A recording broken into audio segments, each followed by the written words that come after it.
ਅਗਲੀ ਖਬਰ ਦੇ ਵੱਲ ਵਧੀਏ ਸ਼ਰਮਾ ਜੀ, ਤੇ ਗੱਲ ਕਰੀਏ ਪਾਣੀਆਂ ਦੇ ਮਸਲੇ ਦੀ। ਪਾਣੀਆਂ ਦਾ ਮਸਲੇ ਤੇ ਆਪਾਂ ਸਮੇਂ-ਸਮੇਂ ਤੇ ਗੱਲ ਕੀਤੀ ਹੈ।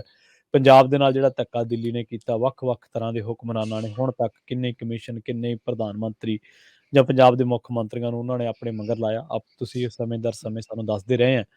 ਪਰ ਹੁਣ ਇੱਕ ਪੰਜਾਬ ਦੇ ਵਿੱਚ ਪੰਜਾਬੀਆਂ ਨੂੰ ਨੋਟ ਕਰਨ ਵਾਲੀ ਗੱਲ ਇਹ ਹੈ ਕਿ ਪਾਣੀਆਂ ਦੇ ਮਸਲੇ ਨੂੰ ਲੈ ਕੇ ਪੰਜਾਬ ਦੇ ਵਿੱਚ ਇੱਕ ਵੱਡਾ ਮੋਰਚਾ ਲੱਗਣ ਜਾ ਰਿਹਾ ਜੀ। ਬਿਲਕੁਲ ਪ੍ਰਵੀਨ ਜੀ, ਕੱਲ ਜਿਹੜੀ ਭਾਰਤੀ ਕਿਸਾਨ ਯੂਨੀਅਨ ਰਾਜੇਵਾਲ ਹੈ ਤੇ ਉਹਦੇ ਨਾਲ ਹਾਂਜੀ, ਜਿਹੜੀਆਂ ਹੋਰ 4 ਕਿਸਾਨ ਜਥੇਬੰਦੀਆਂ ਨੇ, ਉਹਨਾਂ 5 ਜਥੇਬੰਦੀਆਂ ਨੇ ਕੱਲ ਆਪਣੀ ਵੱਡੀ ਕਨਵੈਨਸ਼ਨ ਚੰਡੀਗੜ੍ਹ 'ਚ ਕਿਸਾਨ ਭਵਨ 'ਚ ਰੱਖੀ ਸੀ, ਜਿੱਥੇ ਜੀ, ਉਹਨਾਂ ਨੇ ਪਾਣੀਆਂ ਦੇ ਮੁੱਦੇ ਤੇ ਇੱਕ ਤਰ੍ਹਾਂ ਨਾਲ ਸੈਮੀਨਾਰ ਵੀ ਕੀਤਾ ਤੇ ਆਪਣੀ ਕਨਵੈਨਸ਼ਨ ਵੀ ਕੀਤੀ ਤੇ ਅਗਲੇ ਪ੍ਰੋਗਰਾਮ ਦਾ ਐਲਾਨ ਵੀ ਕੀਤਾ।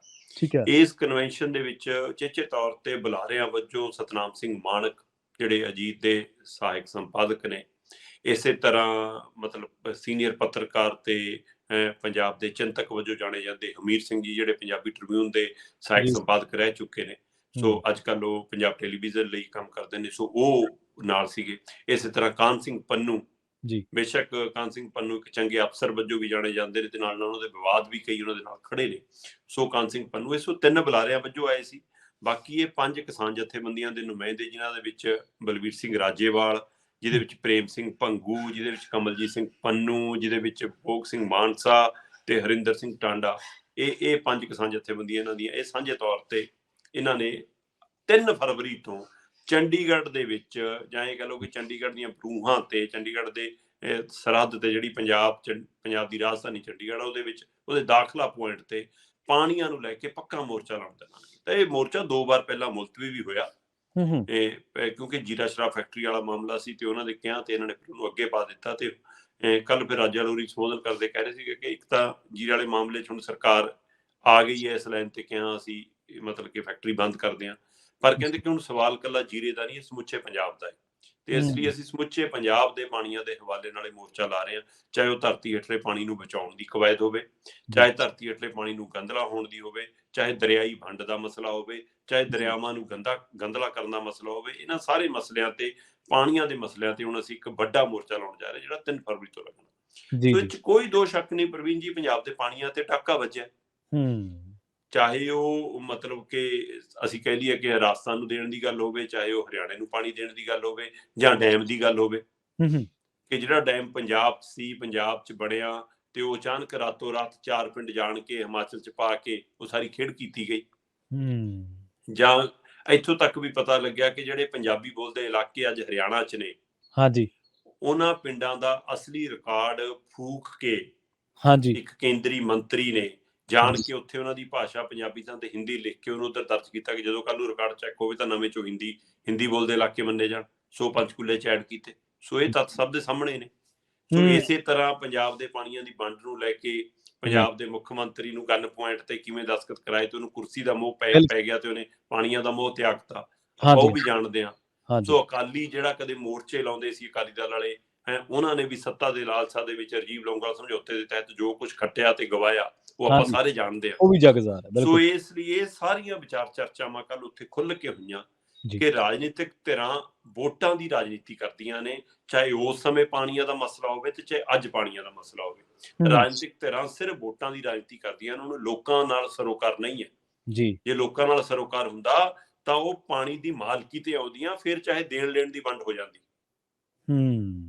ਉਹ ਕਹਿੰਦੇ ਕਿ ਜਦੋਂ ਇਹ ਤੈਅ ਹੋ ਜਾਵੇ ਕਿ ਮੈਂ ਇਸ ਪਾਣੀ ਦਾ ਮਾਲਕ ਹਾਂ, ਮੈਂ ਆਪਣੇ ਪਾਣੀ ਚੋਂ ਜਿਹਨੂੰ ਮਰਜ਼ੀ ਹਿੱਸਾ ਦੇ ਰਿਹਾ, ਤਾਂ ਕੋਈ ਮਸਲਾ ਨਹੀਂ, ਫਿਰ ਆਪਾਂ ਘਾਟਾ ਵਾਧਾ ਸਹਿ ਸਕਦੇ ਹਾਂ। ਪਰ ਇਹ ਅਹਿਸਾਸ ਤਾਂ ਮਤਲਬ ਮੈਨੂੰ ਹੋਵੇ ਕਿ ਹਾਂ ਭਾਈ ਪਾਣੀ ਸਾਡਾ, ਅਸੀਂ ਦੇ ਰਹੇ ਹਾਂ।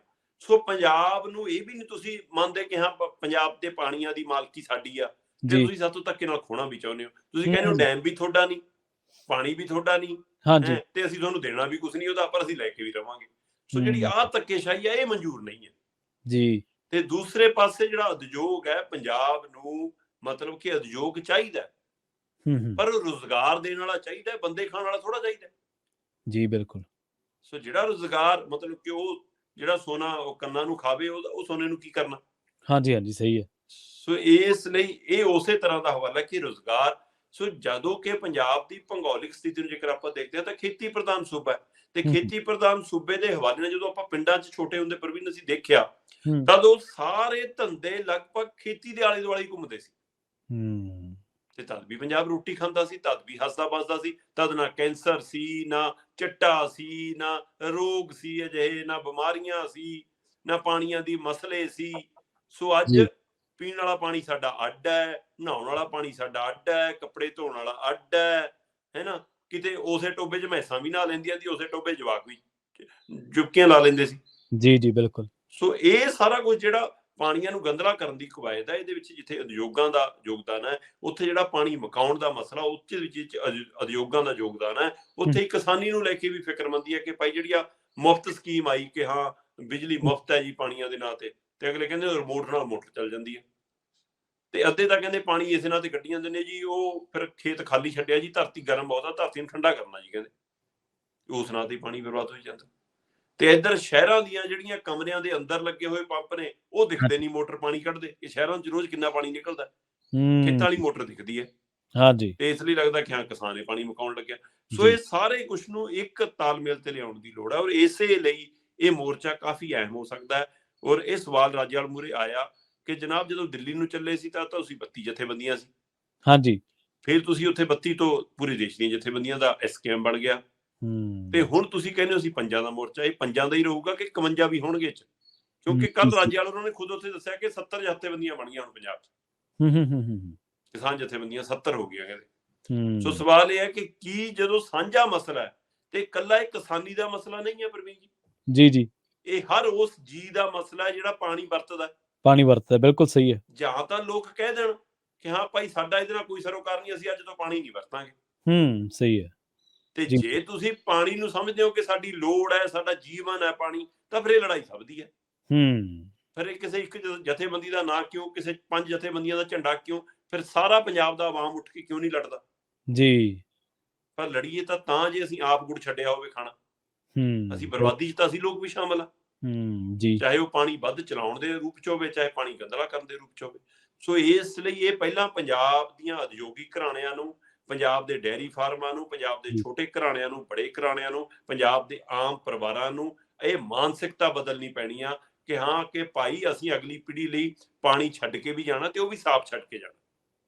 ਸੋ ਹੂੰ। ਜਿਹੜੇ ਹਵਾਲੇ ਆਉਂਦੇ ਨੇ ਕਿ 12 ਸਾਲ ਦਾ ਪਾਣੀ, 15 ਸਾਲ ਦਾ ਪਾਣੀ, ਜਿਸ ਸਥਿਤੀ ਅੱਜ ਹੈ ਪੰਜਾਬ ਦੀ, ਉਸ ਹਿਸਾਬ ਨਾਲ ਅਗਲੇ 5 ਸਾਲਾਂ ਬਾਅਦ ਪੰਜਾਬ 'ਚ ਪੀਣ ਵਾਲਾ ਪਾਣੀ ਤਾਂ ਨਹੀਂ ਮਿਲਣਾ।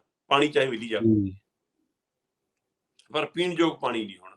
ਸੋ ਇਸ ਲਈ ਇਸ ਹਵਾਲੇ ਨਾਲ ਇਹ ਮੋਰਚਾ ਅਹਿਮੀਅਤ ਬਹੁਤ ਰੱਖਦਾ। ਜੇ ਇਹਦੇ ਵਿੱਚੋਂ ਸਿਰਫ ਇਹ ਲੱਭਣ ਦੀ ਕੋਸ਼ਿਸ਼ ਕੀਤੀ ਕਿ ਇੱਕ ਧੜੇ ਦਾ ਹੈ, ਇੱਕ ਰਾਜਨੀਤਿਕ ਧਿਰ ਦਾ ਹੈ, ਇੱਕ ਹਾਂਜੀ। ਕਿਸਾਨ ਜਥੇਬੰਦੀ ਦਾ ਹੈ, ਇਹ ਤਾਂ 5 ਜਥੇਬੰਦੀਆਂ ਨੇ, ਇਹ ਅੱਡ ਨੇ ਜੀ, ਉਹ ਅੱਡ ਨੇ ਜੀ, ਇਹ ਲੜਾਈ ਹੋਈ ਤਾਂ ਇਹ ਲੜਾਈ ਫਿਰ ਵੱਡੀ ਨਹੀਂ ਬਣਨੀ, ਤੇ ਜੇ ਵੱਡੀ ਨਾ ਬਣੀ ਫਿਰ ਸਰਕਾਰਾਂ ਨੂੰ ਕੀ ਲੈਣਾ, ਬੈਠੇ ਰਹਿਣ ਚਾਹੇ। ਬਿਲਕੁਲ ਸਹੀ ਹੈ। ਸੋ ਇਸ ਲਈ ਇਹ ਇਹਦੇ ਵਿੱਚ ਕੇਂਦਰ ਵੀ ਔਰ ਸੂਬੇ ਦੀ ਸਰਕਾਰ ਵੀ ਤੇ ਸਾਰੀਆਂ ਰਾਜਨੀਤਿਕ ਧਿਰਾਂ ਵੀ ਕਟਹਿਰੇ 'ਚ ਖੜਾਉਣੀਆਂ ਪੈਣੀਆਂ, ਤਾਂ ਇਹ ਮਸਲਾ ਹੱਲ ਹੋਣਾ। ਦੇਖੋ ਸ਼ਰਮਾ ਜੀ, ਜਿਵੇਂ ਤੁਸੀਂ ਦੱਸਿਆ ਵੀ ਪਾਣੀ ਸਾਰੇ ਹੀ ਵਰਤਦੇ ਹਾਂ ਆਪਾਂ, ਤੇ ਪਾਣੀ ਨੂੰ ਬਚਾਉਣ ਦੀ ਜਿਹੜੀ ਜੰਗ ਹੈ ਉਹ ਵੀ ਸਾਰਿਆਂ ਦੀ ਹੋਈ ਹੈ। ਪਾਣੀ ਜਿੰਨਾ ਲੁੱਟਿਆ ਗਿਆ, ਪਰ ਅਸੀਂ ਇਹ ਭੁੱਲ ਜਾਂਦੇ ਹਾਂ ਵੀ ਲੁੱਟ, ਸ਼ਾਇਦ ਸਾਨੂੰ ਲੱਗਦਾ ਵੀ ਉਹ ਪਿਛਲੇ ਟਾਈਮਾਂ 'ਚ ਲੁੱਟਿਆ ਗਿਆ, ਹੁਣ ਨਹੀਂ ਲੁੱਟਿਆ ਜਾ ਸਕਦਾ। ਪਰ ਹੁਣ ਤਾਂ ਸਗੋਂ ਰਾਹ ਹੋਰ ਵੀ ਖੁੱਲ ਗਏ ਨੇ। ਤੇ ਬਿਲਕੁਲ ਇਸ ਵਾਰੀ ਜੇ ਲੁੱਟ ਹੋ ਗਈ ਪਾਣੀ ਦੀ, ਤਾਂ ਮਗਰ ਸਾਡੇ ਕੋਲ ਕੁਛ ਨਹੀਂ ਬਚਣਾ ਪਾਣੀ, ਕਿਉਂਕਿ ਅਸੀਂ ਜ਼ਮੀਨ ਵਾਲਾ ਤਾਂ ਤੁਹਾਨੂੰ ਪਤਾ ਹੀ ਹੈ, ਸਾਡੇ ਨਾਲੋਂ ਜ਼ਿਆਦਾ ਬਿਲਕੁਲ ਤੁਸੀਂ ਜਾਣੀ ਜਾਣੋ ਇਹਨਾਂ ਚੀਜ਼ਾਂ ਨੂੰ।